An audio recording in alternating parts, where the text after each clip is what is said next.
azizlarimiz. Azizlarimiz, mehribonlarimiz. Kechqurun to'yma-to'y yuramiz, ishi yuramiz. Ko'p to'yxonalarda oldida, adabada bizda nima ko'p tilanchi ko'p bo'lib qoldi. Tilanchi deganda ham kambag'alchilikdan emas. Men tilanchilarga bo'ladigan anaqalarimni aytmoqchiman. So'raydi, endi bizda xo'jayin beradi. So'rama xotinim oldiga kelmaydi, tashilib yurmang, xijolat qilasizlar.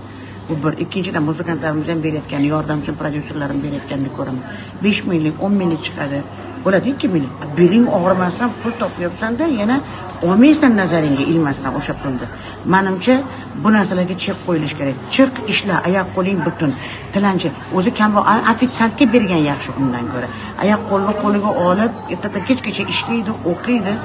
Joyiga berish kerak. Ko'chada o'tirib olib, yana kichkina pulni nazariga ham ilmaydi ham, olmaydi ham, bir berganga to'ymaydi ham. Bu juda xunuk narsa.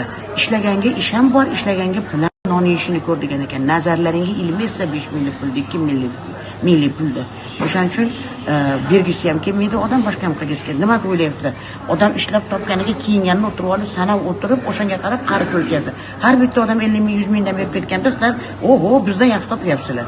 Так что мои dорогие, yig'ishtirish kerak. Davlatimiz ham qarash kerak bu tilamchilarga. Yig'ishtirish kerak. Ichki xotinlar olib kelib qo'yib qo'yishyapti.